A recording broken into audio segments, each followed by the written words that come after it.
नमस्कार, मैं श्वेता आपका बी न्यूज में स्वागत करती हूं। तो आइए रुक करते हैं आज की प्रमुख खबर की ओर।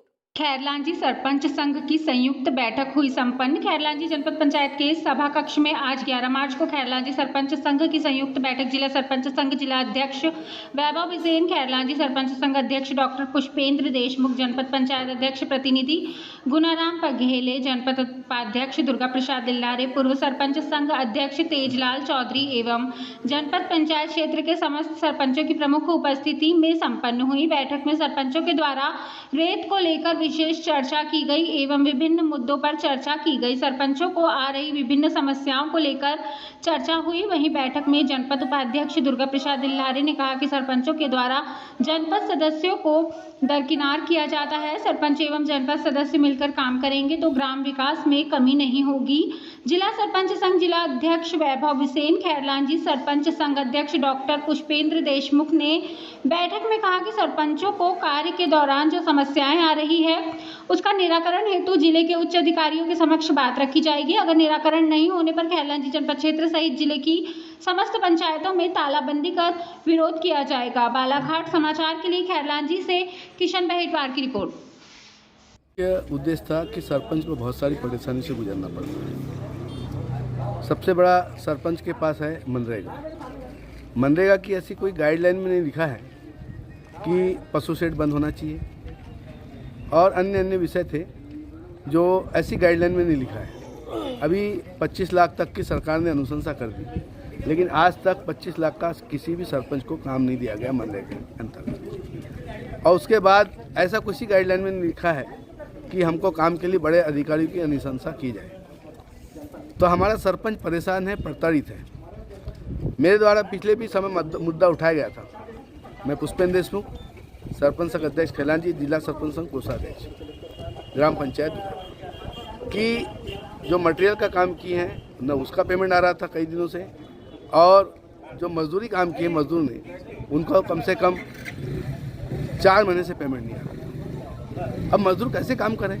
अब उनको पेमेंट नहीं आता तो हमारे सरपंच के हाथ है। वो सरपंच को परेशान करते हैं कि आपने काम कराया, आप पेमेंट करो। तो सरपंच बहुत प्रताड़ित है और सरपंच की बात कोई नहीं सुन रहा है। न विधानसभा के अंदर सरपंच का मुद्दा उठाया जाता, उसकी पीड़ा को समझी जाती, न लोकसभा में उसकी पीड़ा को समझी जाती। और सरपंच जो 220 रुपये के भाव से 21 रुपये के भाव से काम कर रहा है मजदूर, उसकी दिहाड़ी मजदूर बढ़ानी चाहिए। जनपद के आला अधिकारी भी यहाँ परसेंटेज लेते हैं, सूत्रों द्वारा जानकारी है, क्या सत्य है? ऐसा जानकारी सरपंचों के माध्यम से मिली है, लेकिन हमने उनको भी इत्तला दे दी है कि आज के बाद हमको ये चीज़ें सुनने नहीं मिलना चाहिए, नहीं तो आप हादसे पे हो जाओगे।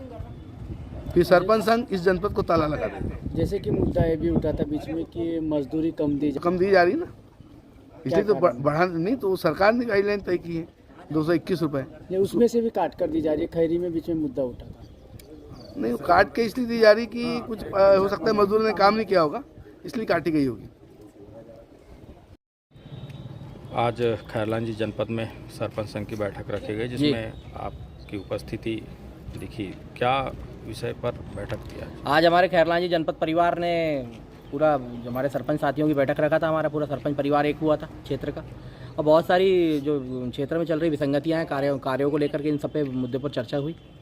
मुख्य मुद्दा जैसे भी ग्रीष्मकाल आने वाला है, इसमें हमारे नल जल योजना को लेकर के बहुत सारी समस्याएं सरपंच साथियों के साथ आ रही है। पुरानी योजना जो है उसमें मेंटेनेंस के लिए कोई पैसा सरकार दे नहीं रही है, और नई योजनाओं का हवाला देकर के अधिकारी नए टीएस नहीं कर रहे हैं कि भाई नल जल मिशन में चला गया आपका गाँव तो अब नए हैंडपम्प नहीं खुदेंगे, या हैंडपम्प रिपेयरिंग कैसे करवाए सरपंच। बहुत सारी ऐसी पीड़ाएँ हैं, इनको लेकर के चर्चाएं की गई और अभी हमारे द्वारा जो मार्गदर्शन दिया गया है अपने सरपंच साथियों को, और आगे चलकर नहीं होगा तो फिर माननीय कलेक्टर साहब से बात करेंगे। सूत्रों द्वारा जानकारी ये भी है वेतनमान को लेकर भी कुछ समस्याएं थी। कुछ किसके वेतनमान को? सरपंच वेतनमान तो आ ही नहीं रहा ना। वेतनमान के लिए सरपंच कहाँ काम कर रहा है? सरपंच तो जनसेवक है, सेवा करने के लिए बने हम। लेकिन अब ऐसा एक मानदेय सरकार ने तय किया हुआ है कि भाई 4250 रुपये मानदेय देंगे, लेकिन वो ऐसा नाम के लिए पहली बार आया कि विधानसभा चुनाव कराना है तो हमारे मामा जी ने पहले एक बार में पेमेंट डलवा दी है, उसके बाद में 6 महीने से नदारत है। पैसा नाम की तो कोई चीज़ ही नहीं है, ना 5वें वित्त का पैसा आ रहा है ना 15वें वित्त का आ रहा है। यहाँ तक कि ये तो चलिए ठीक है, आज अब 5वें वित्त और 15वें वित्त का पैसा तो सरपंच को नहीं आ रहा है तो सरपंच निर्माण काम में लेट कर सकता है, लेकिन आप पिछले 4 महीनों से काम करवा रहे हैं मनरेगा की हाजिरी, और 4 महीने के काम कराने के बाद 5 दिन की हाजिरी आप डाल रहे हो, मतलब क्या कर रहे हो? अन्याय कर रहे हो। आम जनता के साथ, आम मतदाताओं के साथ, आम लोगों के साथ, जो हमारे जो बेचारे दिहाड़ी मजदूर मट्टी फेंक रहे हैं, महिलाएं काम कर रही हैं, मनरेगा में हाजिरी बढ़ते जा रही है और मनरेगा की हाजिरी हमको मिल ही नहीं रही। ये बहुत सारी स्थितियाँ, मार्च खत्म होने को आ रहा है, वित्तीय वर्ष समापन की ओर है और पिछले लगभग 70-75 दिन का पैसा हमारे मजदूरों को जो है, हमारे रोजी जो कर रहे हैं लोग हमारे, उनको काम ले रहे हैं, पैसा नहीं दे रहे। तो ये स्थितियाँ बहुत सारी गंभीर होते जा रही हैं। इस विषय पे चर्चा हुई। सामने लोकसभा चुनाव है, सरपंच संघ क्या करेगा इस? नहीं, अगर हमारे जो है 1-2 दिन के अंदर में सब निराकरण नहीं निकलता, हमारी पूरे जिले में और पूरे प्रदेश के सरपंचों के साथ बातचीत चल रही है।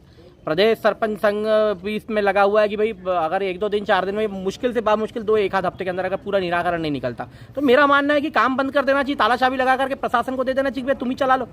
सरपंच कितने दिन तक झेलेगा? आज 19 महीना दिन हो गया हमें सरपंच बने हुए, किसी प्रकार का सरपंच को कोई आर्थिक सहयोग नहीं कर रही सरकार।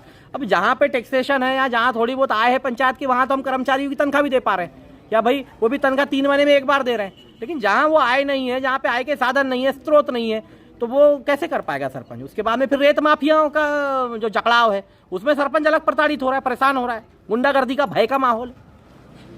जैसे कि ये भी मुद्दा उठा कि इंजीनियर 2% की मांग करते हैं। अरे 2% की मांग करते हैं, 10-10% ले रहे हैं। यहाँ तो 2% का सुनने में आया, बिरसा में तो 10-10% ले ठेकेदार बन गए इंजीनियर। बिरसा में, बैहर में तो हमारे सीधे साधे आदिवासी भाई बहन सरपंच हैं, वहाँ तो ठेकेदारी चल रही है, वहाँ तो इंजीनियर ही सरपंच बन गए। जबरदस्ती जो है डरा धमका करके और फंसने का डर बता करके सीधे साधे आदिवासी भाई बहनों को लूट रहे हैं, 10-10, 15-15% पैसा खा रहे हैं। ऐसी कई स्थितियाँ, नामजद स्थितियाँ, शिकायतें हो रही, जांच कर नहीं रहा है प्रशासन। सरपंच संघ लगा हुआ, लड़ाई लड़ रहे हैं। किसको दोषी मानते हैं आप इसमें? हम दोषी मानते हैं हमारे जो बड़े नेता हैं, वो हमारे ऊपर ध्यान नहीं दे रहे हैं। भाई अभी चुनाव लड़ना था, बड़ी सरकार को चुनाव लड़ना था, मेन तो दोषी सरकार है। तो आपने योजना ला दी है, 2-4 दिन हमारे को 2-4 महीने की तनख्वाह दे दी है, उसके बाद में क्या? तो कुछ नहीं, किसी प्रकार की हमारी शिकायतों पे कार्रवाई नहीं होती। हर काम के लिए, अनुशंसा के लिए बड़े बड़े लोगों के दरबार में भटकना पड़ रहा है सरपंच साथियों। तो जो नियम में है वो काम के लिए अगर भटकना पड़े तो हमारे सरपंच जाने भी तैयार है, लेकिन जो नियम में ही नहीं है, जिसके लिए कोई नियमावली नहीं बनी, कोई राजपत्र नहीं आया, फिर भी उसकी अनुशंसा मांग रहे हैं, विधायक संसद की अनुशंसा लेकर क्या, जिला परिषद की अनुशंसा लेकर क्या, तो सरपंच कहाँ से लाएगा? आगे सरपंच संघ के क्या कदम होंगे? अभी तो हम अपने सरपंच संघ को, प्रदेश सरपंच संघ के हिसाब से, हम जो नेतृत्वकर्ताओं के हिसाब से काम कर रहे हैं भाई, कि भाई उनने बोले कि एक सरपंच के साथ में अपन बैठकर डिस्कशन कर ले। सरपंच एकता कार्यक्रम चल रहा है, वो पूरा का पूरा हमारा कार्यक्रम सफलता की ओर है।